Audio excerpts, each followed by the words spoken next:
लान वांगजी की दुनिया में जैसे गर्मियां अभी रुकी हुई थीं। दिन लंबे, सुनहरे और सुकून भरे थे, लेकिन मिड ऑटम फेस्टिवल के बीतते ही मौसम का मिजाज बदल गया। पतझड़ ने दस्तक दी और सर्दी भी उसके पीछे पीछे चली आई। बदलते मौसम के साथ ला वांगजी की रोजाना की जिंदगी में भी काफी बदलाव आ गए। क्लाउड रिसेसेस में वो खेतों से बहुत दूर रहे थे। वो जानते थे कि खेती का अपना एक वक्त होता है, पर उन्हें इन कामों का कोई तजुर्बा नहीं था। गूसू के पास के गांव वाले अपने काम खुद संभालते थे। कल्टीवेटर्स का काम बस शांति बनाए रखना और बुरी ताकतों को खत्म करना था। इसलिए खेती बाड़ी का मामला ला वांगजी के लिए किसी अनसुलझी पहेली जैसा था। लेकिन अपने शौहर के घर आने के बाद वो इस माहौल से खुद को अलग नहीं रख सके। जैसे ही पतझड़ आया, ब्यूरियल माउंट्स में हलचल बढ़ गई। घर का हर शख्स कटाई के काम में जुट गया। ला वांगजी के लिए ये सब बेहद हैरान करने वाला था। उन्होंने गौर किया कि दफानवेंस खानदान के सिर्फ 1/3 लोगों के पास गोल्डन कोड था और उनकी कल्टीवेशन भी काफी कमजोर थी। उनमें से कोई तलवार नहीं चलाता था, बल्कि वे उस्ताद, हकीम, फिजिशियंस या दस्तकार थे। लेकिन फसल के वक्त सब अपना काम छोड़कर खेतों में उतर आए। यहाँ तक कि डॉक्टर वेन किंग ने भी कुछ दिनों के लिए अपनी प्रैक्टिस रोक दी। पहाड़ की पथरीली जमीन पर अनाज तो नहीं होता था, पर वहाँ फलों के दरख्त खूब थे। ला वांगजी ने देखा कि वहाँ नाशपाती और बेर के पेड़ों के साथ साथ सब्जियों के बगीचे भी थे, और पाला पड़ने से पहले कमल के तालाबों को खाली करना जरूरी था। द पेट्रियार्क चाहते थे कि हर कोई हाथ बटाए। उन्होंने बच्चों से भी कहा कि कुछ दिन पढ़ाई छोड़कर काम में मदद करें। उन्होंने प्यार से नन्हे युवान को टखनों से पकड़कर उल्टा लटकाते हुए हंसी मजाक में कहा, ये बच्चे बड़े लालची हैं, इन्हें पता तो चले कि जो खाना ये मजे से खाते हैं वो आता कहाँ से है। ला वांगजी भला क्या ऐतराज करते जब उनके शौहर खुद काम में जुटे हुए थे। पैट्रियार्क ने अपनी आस्तीनें चढ़ाईं और वेन परिवार के साथ कीचड़ भरे तालाबों में उतर गए। ला वांगजी उन्हें देखकर हैरान रह गए, पर अब वो अपने शौहर के इन निराले अंदाज के आदी हो रहे थे। उन्होंने भी चुपचाप अपने कपड़े समेटे और कीचड़ भरे पानी में सबका साथ देने लगे। काम के दौरान उनकी नजरें अपने शौहर पर ही टिकी रहती थीं। उन्हें एक अमर इमॉर्टल को इस तरह आम इंसानों वाले काम करते देखना बहुत अजीब लग रहा था, पर पैट्रियार्क इस मेहनत का पूरा लुत्फ उठा रहे थे। हैरानी की बात यह थी कि ला वांगजी धीरे धीरे ये भूलने लगे थे कि उनके शौहर के पास अलौकिक ताकतें हैं। आसपास भटकती चलती लाशें, वॉकिंग कॉर्प्सेस, उन्हें हकीकत की याद तो दिलाती थीं, पर अब उनका डर कम होने लगा था। उन्होंने गौर किया कि वहां कुल जमा 10 ही लाशें थीं।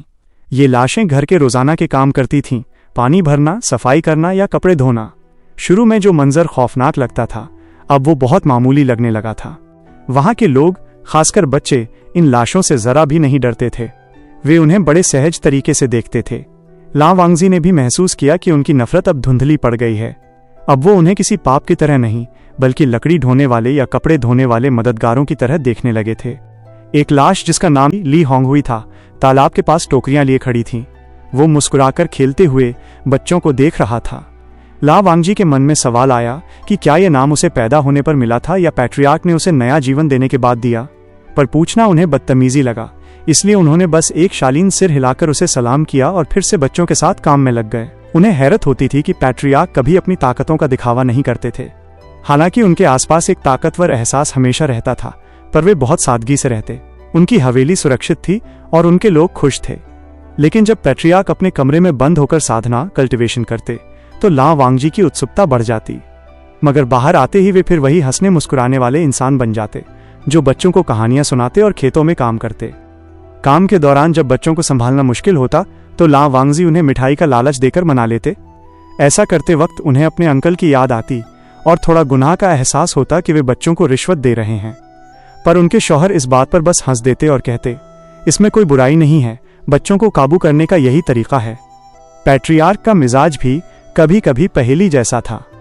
अक्सर वे बहुत खुशमिजाज होते, ला वांगजी के साथ हंसी मजाक करते या लाइब्रेरी में बैठकर खत लिखते। ला वांगजी उनके लिए स्याही तैयार करते और वे लम्हे उनके लिए बहुत कीमती होते। मिड ऑटम फेस्टिवल के बाद पैट्रियार्क ने ला वांगजी का वादा पूरा करते हुए क्लाउड रिसेसेस के सेक्ट लीडर को एक खत लिखा। खत बड़े औपचारिक अंदाज में था, लेकिन उसमें मजेदार बात यह लिखी थी कि उन्हें पता चला है कि वहां बच्चों को खिलौने वाले ढोल, ड्रम से खेलने की इजाजत नहीं है और इस गलती को फौरन सुधारा जाना चाहिए। पैट्रियार्क ने मुस्कुराते हुए उस पर अपनी मुहर लगाई। ला वांगजी ने बस एक ठंडी आह भरी और अपना सिर झुकाकर खत को आगे भेजने के लिए रख दिया।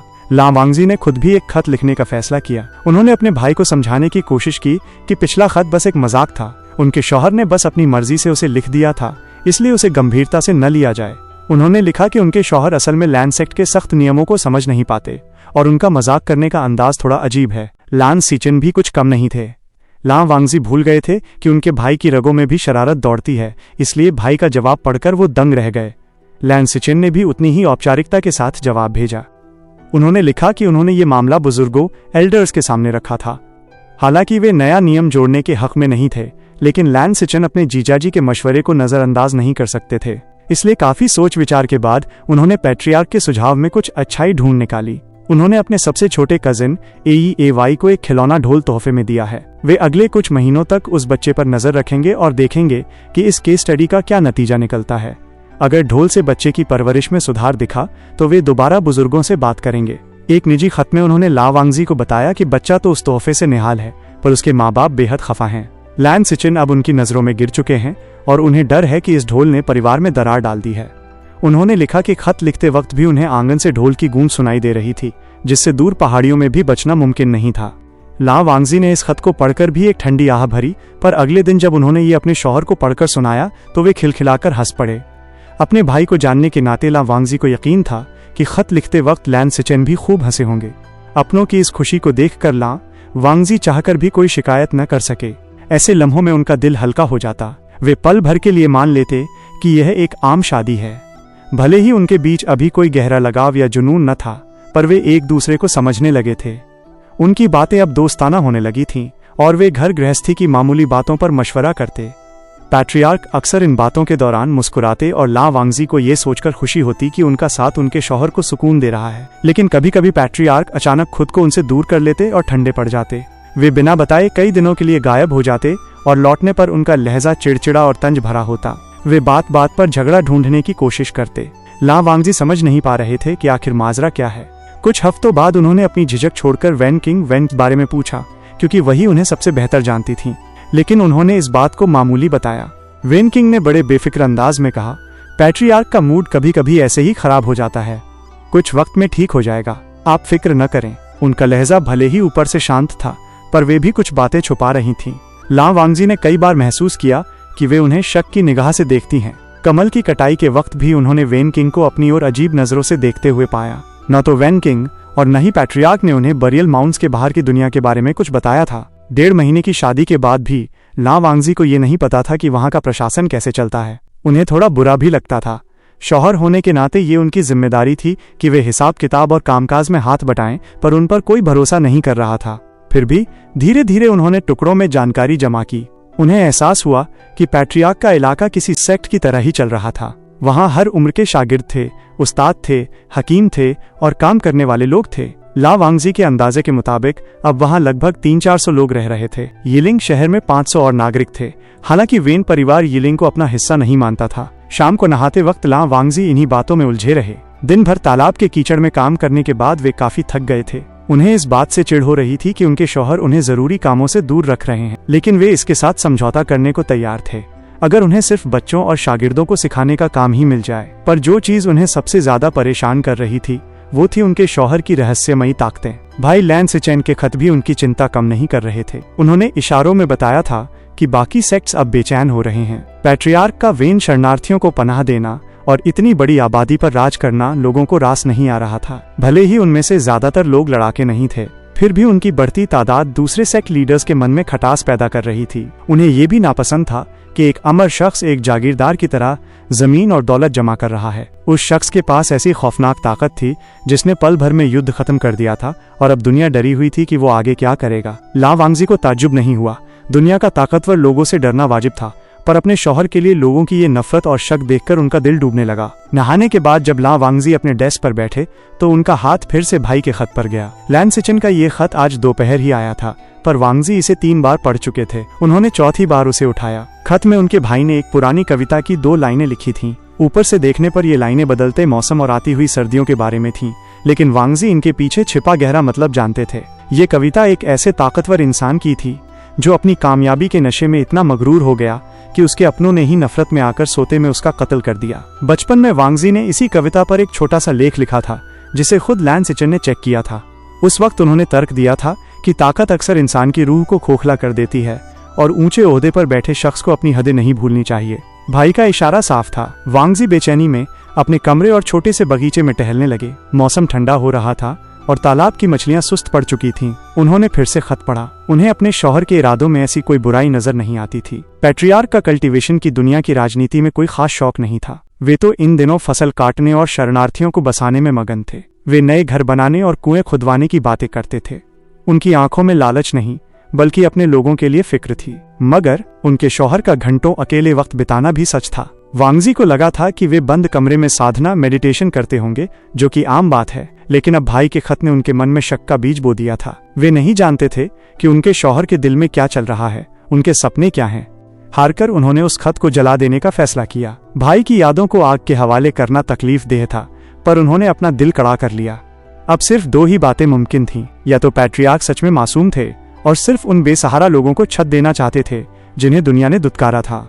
वे अनाथों और बेबस लोगों के मसीहा थे, और अगर ऐसा था तो उनके जैसा नेक इंसान कोई नहीं था।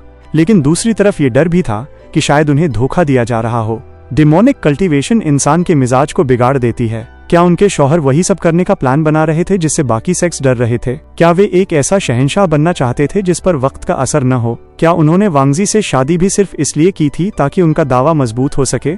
उस रात वांगजी सो न सके। उन्हें एहसास हुआ कि उनकी स्थिति बहुत नाजुक है। अगर उनके शौहर वाकई दुनिया जीतना चाहते हैं तो वे अपने रास्ते में आने वाले किसी भी शख्स को नहीं बख्शेंगे, चाहे वो उनका जीवन साथी ही क्यों न हो। उन्होंने खुद से वादा किया कि वे अब और भी ज्यादा चौकन्ने रहेंगे और किसी को अपने शक की भनक नहीं लगने देंगे। मगर जैसे जैसे दिन गुजरे उनका शक फिर से कम होने लगा। पैट्रियार्क बच्चों के साथ वैसे ही शरारतें कर रहे थे, खेतों में वैसे ही पसीना बहा रहे थे। जब वे अकेले होते तो उनके शौहर फिर से उसी पुराने खुशनुमा अंदाज में लौट आते। वे बड़े उत्साह से आने वाली नई शराब और उसके स्वाद के बारे में बातें करते। जब ला वांगजी ने उन्हें याद दिलाया कि वे शराब नहीं पीते और ये बातें उनके लिए बेकार हैं, तो पैट्रियार्क ने शरारत से कहा, अरे तुम नहीं पीते इसीलिए तो समझा रहा हूँ। मैं तुम्हारी सोई हुई रूह को जगाने की कोशिश कर रहा हूँ।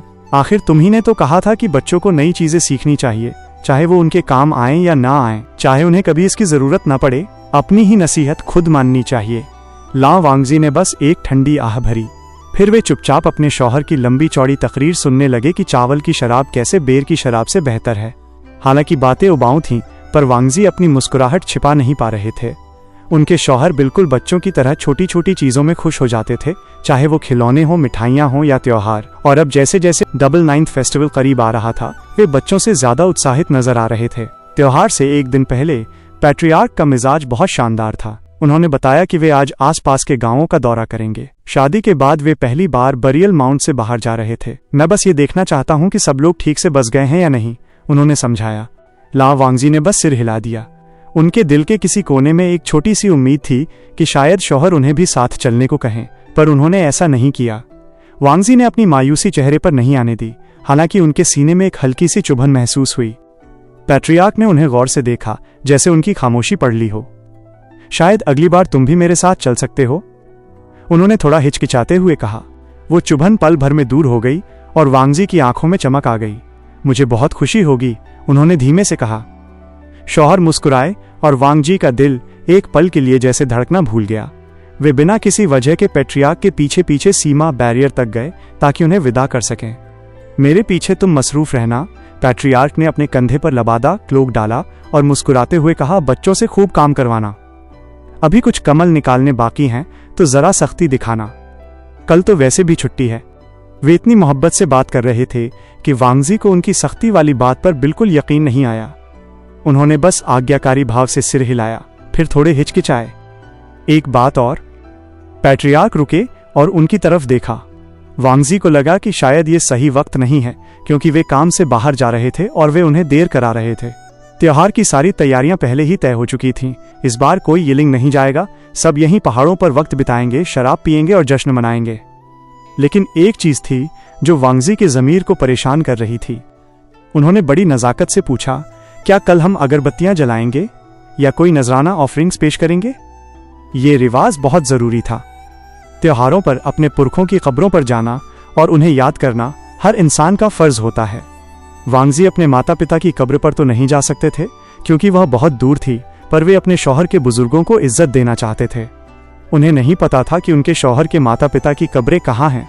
बस हॉल में 2 यादगार तख्तियां, टैबलेट्स लगी थीं जिनसे वे अंदाजा लगा सकते थे। पैट्रियार्क एकदम शांत हो गए। काफी देर तक उन्होंने कोई जवाब नहीं दिया। जब वे बोले तो उनकी आवाज में जैसे थोड़ी शर्मिंदगी थी। मैं इन सब मामलों में थोड़ा लापरवाह हूं, उन्होंने अपने लबादे के किनारे को सहलाते हुए कहा। जब याद रहता है तो त्योहारों पर अगरबत्ती जला लेता हूं, पर अक्सर मैं भूल जाता हूं। लाओ वांगजी को ताज्जुब नहीं हुआ। वे जानते थे कि उनके शौहर थोड़े भुलक्कड़ हैं और रिवाजों को लेकर उतने संजीदा नहीं थे जितने वांगजी, पर औलाद होने के नाते अपने माता पिता को याद न करना उन्हें सही नहीं लगा। क्या मैं इसमें आपकी मदद कर सकता हूं? पैट्रियार्क ने उन्हें खामोशी से देखा, फिर एक धीमी मुस्कुराहट के साथ कहा, जरूर। तुम नजराने का इंतजाम देख लोगे? बिल्कुल। वांगजी ने सिर झुकाकर मन ही मन योजना बनाना शुरू कर दी। फल, शराब, अगरबत्ती और ताजे फूल, कोई कमी नहीं रहनी चाहिए। वे अपने ससुराल वालों से इस जिंदगी में कभी नहीं मिल पाएंगे, पर उन्हें इज्जत देने का यह मौका वे हाथ से जाने नहीं देना चाहते थे। तो फिर हम कल साथ चलेंगे, पैट्रियार्क ने बुदबुदाते हुए कहा। ऐसा लगा जैसे उनका मन कहीं दूर चला गया हो, पर जाने से पहले उन्होंने वांगजी को हाथ हिलाकर अलविदा कहा। वे अपनी तलवार पर सवार होकर नहीं गए, जिसे वे अक्सर साथ भी नहीं रखते थे। लाओ वांगजी ने उनकी तलवार सिर्फ 2 बार देखी थी और आज भी वो कहीं नजर नहीं आ रही थी। आज भी उनके शौहर ने न तो किसी ट्रांसपोर्टेशन ताबीज का इस्तेमाल किया और न ही वे घोड़े पर सवार हुए। बस एक पल वे वहीं थे और दूसरे ही पल जैसे हवा में ओझल हो गए। लाओ वांगजी उस खाली जगह को ताकते रह गए जहां अभी उनके शौहर खड़े थे। पैट्रियार्क की इन शक्तियों का ऐसा बेपरवाह प्रदर्शन अब भी उन्हें थोड़ा चौंका देता था, पर वांगजी ने तय किया कि वे फिलहाल इन बातों पर या भाई के खत पर गौर नहीं करेंगे। इसके बजाय उन्होंने बच्चों की निगरानी शुरू की जो तालाब से आखिरी बचे हुए कमल निकाल रहे थे। बाद में वेन छोंगलिन, वेन क्योंगलिन बाकी बच्चों को जंगली फूलों को इकट्ठा करने ले गए, पर लाओ वांगजी वहीं तालाब के किनारे एक बेंच पर बैठ गए। ए युआन उनकी गोद में था और एचिंग एक्विंग उनके पास ही रुकी हुई थी। एचिंग को कीचड़ में खेलना इतना पसंद था कि वो वहां से हटने को तैयार नहीं थी। वो कमल के बीज निकालती और फिर बड़ी बेसब्री से लाओ वांगजी का इंतजार करती कि वे उन्हें छील कर उसे दें। वांगजी जानते थे कि वो इतनी बड़ी तो है कि अपना काम खुद कर सके और अभी घंटा भर पहले ही उसने खाना खाया था, पर एचिंग को बार बार खाना और दूसरों के हाथ से खाना तैयार करवाना पसंद था। शुरू में वांगजी को उसकी ये आदत आलस लगी, जिसे सुधारना वे अपना फर्ज समझते थे। लेकिन एक दोपहर वेन छोंगलिन ने उन्हें एचिंग की कहानी सुनाई थी। उन्होंने बताया था कि एचिंग ने अपनी जिंदगी का एक लंबा हिस्सा सड़कों पर गुजारा है। माँ बाप के गुजर जाने के बाद वो बेघर थी और जो मिल जाता वही खाकर गुजारा करती। अक्सर उसे खाली पेट ही सोना पड़ता था। बरियल माउंट्स में उसे सर छुपाने की जगह और भरपेट खाना मिले। अभी सिर्फ 1 साल ही हुआ था। ये सब जानने के बाद लाओ वांगजी उसे डांट न सके। वे बिना किसी शिकायत के उसके लिए बीज छीलते रहे। ए युआन और एचिंग दोनों मजे से फल और बीज खाते रहे। अचानक एचिंग के हाथ से फल छूट गया। वो उछलकर खड़ी हुई और मैदान की दूसरी तरफ दौड़ पड़ी। दाओझांग, दाओझांग, वो खुशी से चिल्लाई। दाओझांग आ गए। लाओ वांगजी ने मुड़कर देखा। कीचड़ से लथपथ एचिंग ने खुद को सफेद लिबास पहने एक कल्टीवेटर की बाहों में झोंक दिया था। उनके साथ काले कपड़ों में एक और शख्स खड़ा था, जो उस गंदे बच्चे को देखकर थोड़ा झिझका, पर उसके चेहरे पर भी एक सुकून भरी मुस्कान थी। देखिए, एचिंग उन्हें खींचते हुए बेंच की तरफ ला रही थी। दाओझांग यहाँ हैं। लाओ वांगजी ने ए युआन को गोद से उतारा और खड़े हो गए। वे समझ गए कि ये कौन है। एचिंग अक्सर शियाओ शिंगचेन का जिक्र करती थी, जिन्होंने उसे ई सिटी, वाई सिटी की गलियों से बचाया था। उनके साथी सोंग जिचिन भी थे। वांगजी उनसे मिलने के लिए उत्सुक तो थे, पर उन्हें इस बात का मलाल था कि ये पहली मुलाकात एक कीचड़ भरे मैदान में हो रही थी। अपनी शादीशुदा जिंदगी के पहले मेहमानों का इस्तकबाल करने के लिए ये जगह बहुत ही अजीब थी। बेशक ये लोग मेहमान नहीं थे, बरियल माउंट्स उनके लिए घर जैसा ही था। फिर भी वांगजी को बुरा लगा कि वे उनके स्वागत की सही तैयारी नहीं कर पाए। दोनों कल्टीवेटर्स ने लाओ वांगजी को झुककर सलाम किया। शियाओ शिंगचेन के चेहरे पर एक दोस्ताना मुस्कान थी। हमने आपके बारे में बहुत सुना है। हमें बेहद अफसोस है कि हम आपकी शादी में शरीक नहीं हो सके। उनकी मुस्कान और गहरी हुई। हमें तो काफी बाद में पता चला। मैं सोच रहा हूं कि पैट्रियार्क को शादी की ऐसी क्या जल्दी थी कि उन्होंने अपने पुराने दोस्तों का इंतजार तक नहीं किया। सोंग जिचिन ने उन्हें धीरे से कोहनी मारी तो शियाओ शिंगचेन चुप हो गए, पर उनकी आंखों की शरारत बरकरार थी। लाओ वांगजी कुछ कह न सके। शादी वाकई बहुत जल्दबाजी में हुई थी, और क्यों हुई थी इसका जवाब खुद वांगजी के पास भी नहीं था। एचिंग अपने दाओझांग को पूरे इलाके की सैर कराने ले गई। इस बीच ला वांगजी को चाय का इंतजार करने और अपने कपड़ों की सिलवटें ठीक करने का मौका मिल गया। वे खुद को मेहमानों की खातिरदारी के लिए तैयार करने लगे और इस वक्त उन्हें अपने भाई की कमी बहुत महसूस हो रही थी, लेकिन उन्हें ज़्यादा मशक्कत नहीं करनी पड़ी। जैसे ही वेन परिवार को पता चला कि दोनों कल्टीवेटर्स लौट आए हैं, हॉल में भीड़ लग गई। बच्चे और शागिर्द उन्हें घेर कर खड़े हो गए। ला वांगजी को एक बार फिर अपने नए घर की इस बेतरतीब रौनक का एहसास हुआ।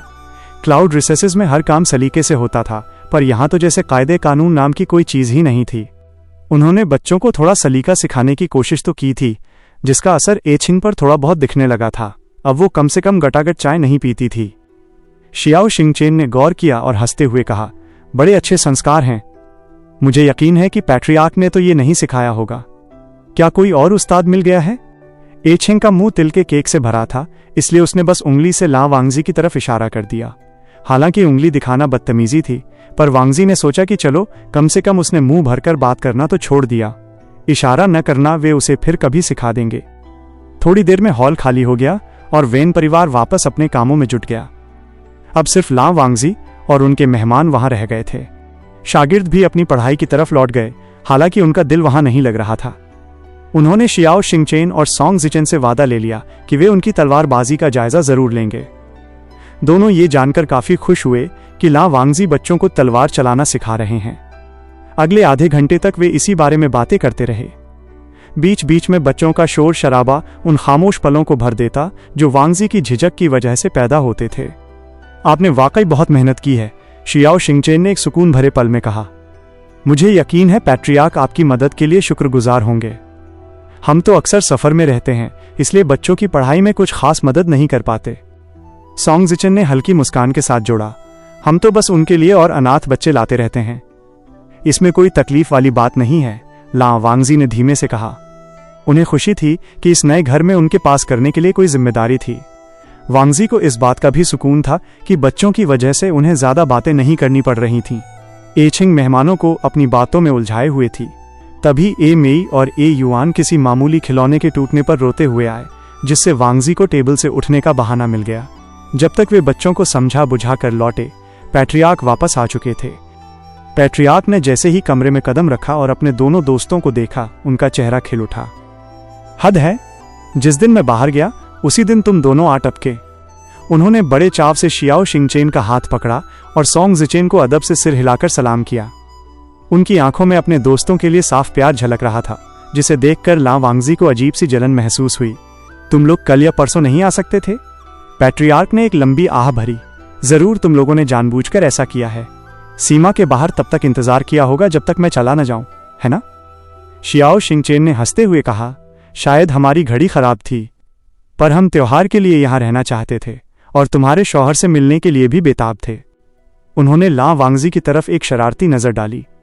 पैट्रियार्क ने दोबारा आह भरी और वांगजी की तरफ देखकर जैसे फुसफुसाते हुए कहा, ये लोग मुझसे इसलिए नाराज हैं क्योंकि मैंने इनके आने तक शादी नहीं रोकी।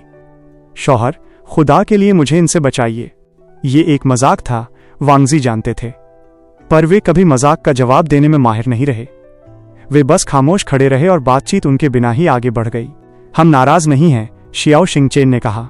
जब किसी के लिए दिल में जज्बात गहरे हों तो इंतजार करना मुश्किल हो जाता है, हम ये समझते हैं। उन्होंने और सोंग जिचेन ने एक दूसरे को बड़े गहरे अंदाज में देखा। ला वांगजी ने शर्मिंदगी में अपनी नजरें झुका लीं। आखिर वे कल्टीवेशन पार्टनर्स थे, उनके बीच गहरा लगाव होना लाजमी था।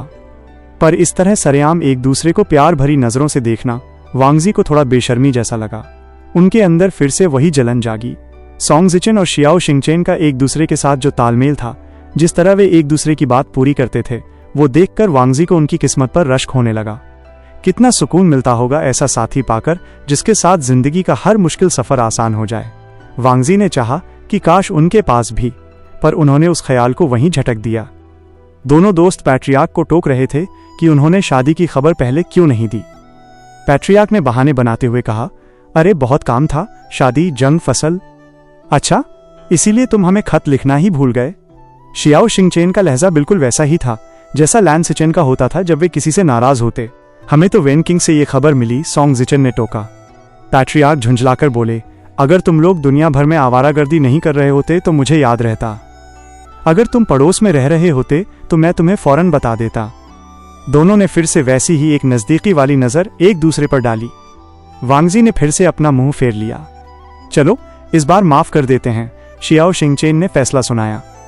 हाँ, शुक्रिया, पैट्रियार्क कुर्सी पर बैठते हुए बोले। अब मैं दोबारा कभी ऐसी चोरी छिपे शादी नहीं करूंगा, कसम से। उम्मीद तो यही है, सोंग जिचेन ने धीरे से कहा, वरना तुम्हारे शौहर को बुरा लग सकता है। ये सिर्फ एक मजाक था, पर वांगजी को यह बात चुभ गई। पूरे खाने के दौरान उनके दिल में एक बोझ सा बना रहा। उनके शौहर का पूरा ध्यान अपने मेहमानों पर था। उन्हें अंदाजा भी नहीं था कि वांगजी आज जरूरत से ज्यादा खामोश हैं। पैट्रियार्क अपने दोस्तों के सफर के किस्से सुनने में मगन थे। शियाओ शिंगचेन ने कोशिश जरूर की कि वांगजी भी बातचीत का हिस्सा बने, पर वांगजी के पास कहने को कुछ था ही नहीं। वे तीनों उन जगहों और लोगों की बातें कर रहे थे जिन्हें वांगजी जानते तक नहीं थे। उनके मजाक और उनकी बातें वांगजी की समझ से बाहर थीं। जलन की वो आग अब उनके सीने में और भी तेज होने लगी थी। अगर हालात अलग होते, अगर ये शादी उनकी अपनी पसंद या मोहब्बत का नतीजा होती, तो ये सारी बातें कोई मायने नहीं रखती। ला वांगजी पूरी शांति से ये सब सुन सकते थे। उन्हें इस बात का सुकून होता कि उनके और उनके शौहर के बीच भी अपने कुछ निजी मजाक हैं। वे भी शियाओ शिंगचेन और सोंग जिचेन की तरह एक दूसरे को दबे अंदाज में देख सकते थे या मेज के नीचे एक दूसरे का हाथ थामने की हिम्मत कर सकते थे। तब उनके दिल में जलन की कोई जगह नहीं होती। पर उनकी शादी ऐसी नहीं थी। उनके और उनके शौहर के बीच न कोई गुफ्तगू थी, न कोई साझा यादें। उनके शौहर न तो उन्हें कभी मोहब्बत से छूते थे और न ही उनकी नज़रों में कोई ठहराव होता था। वांगजी तो पैट्रियार्क के दोस्तों के मामूली सवालों का जवाब तक नहीं दे सकते थे। आपकी शादी क्यों हुई? इतनी अचानक क्यों हुई? वे अपने शौहर के बारे में कुछ नहीं जानते थे, और उनका असली नाम, न उनका अतीत, न इस रिश्ते की वजह। उनके पास खोने के लिए भी कुछ नहीं था और पाने के लिए भी नहीं। उनके पास ऐसा कुछ नहीं था जिसे याद करके वे अपना दिल बहला सकें। खाने के बाद ला वांगजी ने उठने की इजाज़त मांगी। उनके शौहर अपनी बातों में इतने मगन थे कि वांगजी के उठने पर उनकी बातचीत में एक पल का ठहराव भी नहीं आया। शियाओ शिंगचेन को उनका इतनी जल्दी जाना थोड़ा अजीब लगा, पर उन्होंने रोकने की जिद नहीं की। हॉल से निकलते वक्त वांगजी ने सुना कि उनके शौहर दोस्तों को समझा रहे थे कि लैंड सेक्ट के नियमों के मुताबिक इतनी जल्दी सो जाना जरूरी है। वे हंस रहे थे और उस हंसी ने वांगजी के दिल को छलनी कर दिया। उन्हें पहले कभी इस मजाक का बुरा नहीं लगा था। जब उनके शौहर अकेले में इन सख्त नियमों पर आहें भरते थे तो वो एक हल्का फुल्का मजाक लगता था, पर दूसरों के सामने अपने नियमों का यूं मजाक उड़ते सुनना तकलीफ देह था। वांगजी को लगा जैसे पिछले कुछ हफ्तों में नजदीकी बढ़ाने की उनकी सारी कोशिशें एक ही शाम में बिखर कर राख हो गई हैं। अपने कमरे में अकेले होने पर ला वांगजी ने खुद को उस उदासी में डूबने दिया। उन्होंने सोचा कि भाई को खत लिखें, लैन सिचन उन्हें जरूर दिलासा देते। अगर वांगजी अपनी शादी से नाखुश थे तो उनका भाई उनकी तकलीफ बांटने की हर मुमकिन कोशिश करता, पर जब उन्होंने कागज उठाया तो एक लफ्ज भी न लिख सके। अपनी ऐसी छोटी और खुदगर्ज सोच का जिक्र करना उन्हें शर्मिंदगी भरा लगा। वे अपने नए घर में महफूज थे, उनके साथ अच्छा बर्ताव हो रहा था, उन्हें इससे ज्यादा मांगने का कोई हक नहीं था। इसके अलावा एक शिकायती खत उनके भाई को सिर्फ फिक्र में डाल देता, जिनके कंधों पर पहले से ही पूरे सेक्ट की जिम्मेदारियां थीं। वे जानते थे कि उनका भाई उनके हर खत को बारीकी से पढ़ता है, ये जानने के लिए कि वांगजी खुश हैं या नहीं। अगर वे शिकायत करते तो भाई का डर यकीन में बदल जाता और दूर रहकर वांगजी उनकी बेचैनी को कम भी नहीं कर पाते। वे अपने भाई को परेशान नहीं कर सकते थे, ये बहुत बड़ी खुदगर्जी और नाफरमानी होती। ला वांगजी काफी देर तक अपने छोटे से बगीचे में बैठे रहे। वे तालाब के पानी में चमकते चांद के अक्स को देखते रहे। पानी से हल्की भाप उठ रही थी क्योंकि उन्होंने मछलियों को गर्म रखने के लिए वहां एक वार्मिंग ताबीज लगाया था, पर मौसम बदलने के साथ मछलियां सुस्त हो गई थीं। वे न तो कुछ खा रही थीं और न ही ऊपर तैर रही थीं। वांगजी को उन मछलियों से रश्क होने लगा। उन्होंने चाहा कि काश वे भी अगले कुछ महीनों के लिए ऐसे ही सो पाते। शायद ये दोनों मेहमान पूरी सर्दियां यहीं रुकने वाले थे। पैट्रियार्क ने बताया था कि बर्फ गिरने से पहले वे अक्सर यहीं आ जाते हैं। वांगजी जानते थे कि उन्हें इस बात का शुक्रगुजार होना चाहिए। उनके शौहर, वेन परिवार और शागिर्दों के लिए इन दोनों का यहाँ होना बहुत अच्छा था।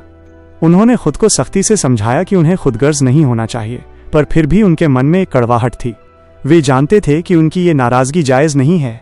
वे दोनों बेहतरीन इंसान थे और उन्होंने वांगजी को पूरा सम्मान दिया था। उनका यहाँ होना खटकना बहुत बचकाना था, पर वांगजी अपने दिल से इस एहसास को निकाल नहीं पा रहे थे। उन्होंने अपने कपड़े बदले और बाल खोल दिए। रोज की तरह उन्होंने कमल वाला पिन और अपना फोरहेड रिबन सलीके से उतार कर रखा। उन्हें पता था कि कल सुबह उन्हें आज की इस बचकानी हरकत का पछतावा पेनांस करना होगा। हालांकि नियमों को बार बार लिखने से अब उनके मन पर कोई असर नहीं होता था। बिस्तर पर लेटे हुए उन्होंने सोचा कि सबसे बड़ी सज़ा क्या हो सकती है। उन्हें लगा कि उन दोनों मेहमानों के साथ और वक्त बिताना और मिलनसार होने की कोशिश करना ही उनके लिए सबसे बड़ी आजमाइश होगी। इसलिए उन्होंने तय किया कि वे कल यही करेंगे। इसी के साथ उन्होंने आखिरी शम्मा बुझाई और अपनी आंखें मूंद लीं।